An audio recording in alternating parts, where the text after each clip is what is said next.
everyone that's a part of Human Rights Board came together, decided that instead of putting on a Human Rights Week this quarter, we'd instead, bring it all together and have one amazing event, Peace in the Park.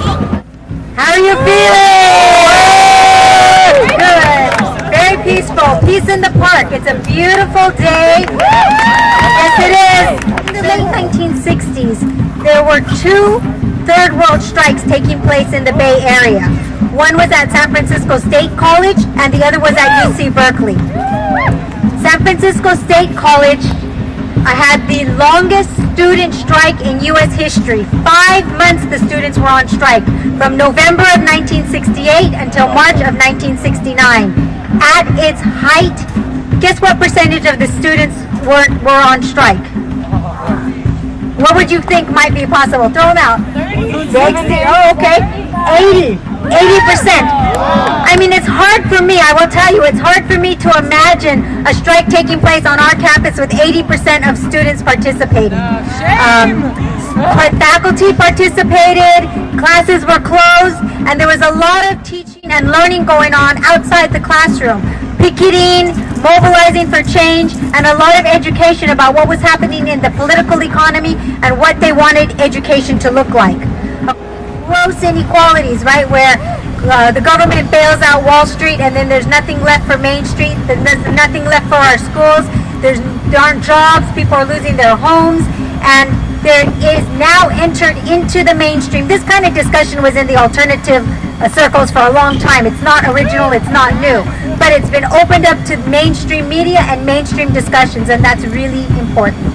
Students, these fees have increased. They've almost quadrupled since 2003, and yet we are seeing activism, right? We know things are happening on this campus, at Berkeley and elsewhere, and yet students aren't rising up in a huge protest in the same kinds of ways that they did in the 60s. And I think we need to ask ourselves why, right? But today we see a renewed hope, we see a lot of organizing, a lot of activism, and I think it's up to all of us together to figure out how we're going to make sure that we radically transform education so that it's accessible to all people and so that it becomes a relevant education and it becomes the kind of schooling that we want for ourselves as well as for our children and for all future generations.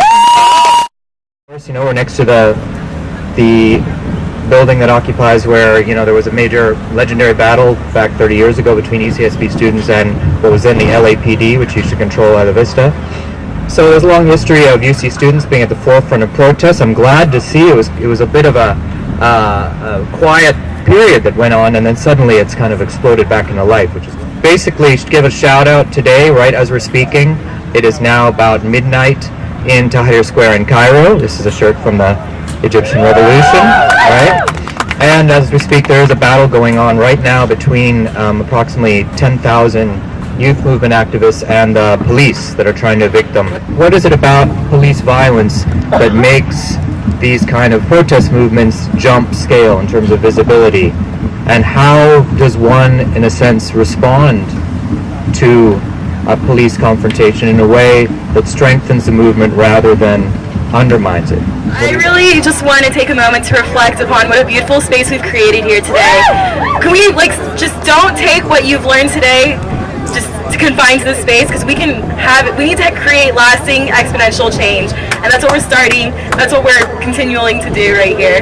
Just expressing your energy through artistic catharses, whether it be painting, decorating, maracas. These kids came out and they're all, getting down and dirty with the paint. We collected a bunch of furniture we found in IV. That's there for people to decorate, make your own maracas, and we created a peace tree. And just the main concept is expressing your energy in a tangible way where other people can benefit from it. And while we're having all that beautiful art, meditation, sensual dancing, at the same time there's a deep, deep root of activism. And that's kind of why we even chose this location, because if you see right behind me, Embarcadero Hall used to be the Bank of America that students burnt down during the Vietnam War. And right across from us is corporate America at its finest. There's a good amount of workshops ranging from social matters, political matters, global matters. Right now there's a couple. We have UC Inc. It's the privatization of the UCs and basically where we see the UC system going from here on out. We have like, why does a carrot cost more than a Twinkie? Occupy Isla Vista has been going on, and there's no, denying it. And even though a lot of people are kind of turning away and turning their head and not being a part of it, that's fine. But and it's not just happening here; it's happening around the world. And just like what you said, we're leading into a globalized economy, and the only way to spark any change is by speaking out, by meeting people and talking with them and networking. Being a part of Humyn Rights Board, what we do is we're like the main facilitators and mediators for other groups on campus to come together and have an open space to discuss these issues and work together to create exponentially greater results.